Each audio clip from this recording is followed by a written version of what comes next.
ಚಿಕ್ಕಮಗಳೂರು ಸರ್ಕಾರಿ ಆಸ್ಪತ್ರೆಗೆ ಭೇಟಿ ಕೊಟ್ಟಿದ್ದೆ. ರೋಗಿಗಳಿಗೆ ಹೊರಗಡೆ ಚೀಟಿ ಬರೆದು ಕೊಡ್ತಾ ಇದ್ರು ಔಷಧಿಗೆ. ಮೆಡಿಸಿನ್ ಯಾಕೆಲ್ಲ ಹೊರಗಡೆ ಬರ್ಕೊಡ್ತಿರುತ್ತಲ್ಲ, ಯಾಕೆ ಡಾಕ್ಟ್ರಿ? ನಾನು ಡಿಸ್ಟ್ರಿಕ್ಟ್ ಸರ್ಜನಿಗೆ ಕೇಳಿದೆ, ಯಾಕೆ ಔಷಧಿ ಚೀಟಿ ಬರೆದು ಕೊಡ್ತಾ ಇದ್ದೀರಿ ಅಂತ. ಸರ್, ಮೆಡಿಸಿನ್ ಸಪ್ಲೈ ಇಲ್ಲ ಸರ್ ಅಂತ ಹೇಳಿದರು.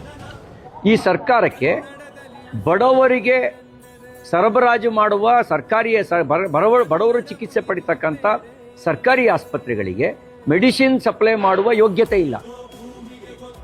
ಅಂದರೆ ಖಜಾನೆ ಖಾಲಿ ಆಗಿದೆಯಾ? ಖಜಾನೆ ಖಾಲಿ ಆಗದೇ ಇದ್ದರೆ ನೀವು ಮೆಡಿಸಿನ್ ಸಪ್ಲೈಗೆ ಆದ್ಯತೆ ಕೊಡಬೇಕಿತ್ತಲ್ಲ. ಯಾಕೆ ಔಷಧಿ ಸರಬರಾಜು ಮಾಡ್ತಾ ಇಲ್ಲ?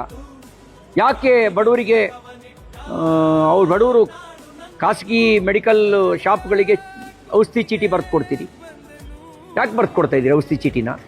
ಅಂದರೆ ನಿಮ್ಮ ಆದ್ಯತೆ ಕೆಲವರು ಮೆರೆಯೋದಕ್ಕೆ ಸಂಪುಟ ದರ್ಜೆ ಸ್ಥಾನಮಾನ, ಬಡವನ ಜೀವ ಉಳಿಸೋದಕ್ಕೆ ಅವನು ಖಾಸಗಿ ಔಷಧಾಲಯಗಳಿಗೆ ಚೀಟಿ ಬರೆದು ಕೊಡೋದು. ಯಾವುದು ನಿಮ್ಮ ಆದ್ಯತೆ? ಬಹುಶಃ ಸರ್ಕಾರದ ಆದ್ಯತೆ ಕೆಲವ್ರನ್ನ ಮೆರೆಸೋದು, ತನ್ನ ಕುರ್ಚಿ ಉಳಿಸ್ಕೊಳ್ಳೋದು. ಅದು ಬಿಟ್ಟು ಬಡವ ಬದುಕಬೇಕು ಅನ್ನೋದ್ರ ಬಗ್ಗೆ ಒಂದು ಕಿಂಚಿತ್ತೂ ಕಾಳಜಿ ಇಲ್ಲ. ಕಿಂಚಿತ್ತಾದರೂ ಕಾಳಜಿ ಇದ್ದಿದ್ರೆ ಯಾಕೆ ಬರ್ತಾರೆ ರೀ ಸರ್ಕಾರಿ ಆಸ್ಪತ್ರೆಗೆ? ಬಡವರು ಅಲ್ಲಿ ಫ್ರೀ ಟ್ರೀಟ್ಮೆಂಟ್ ಸಿಗುತ್ತೆ ಅಂತ ಬರ್ತಾರೆ. ನೀವು ಔಷಧಿ ಚೀಟಿ ಕೊಟ್ಟು ಕಳಿಸೋದಾದರೆ ಅಲ್ಲಿಗೆ ಯಾಕೆ ಬರ್ತಾರೆ ಸರ್ಕಾರಿ ಆಸ್ಪತ್ರೆಗೆ?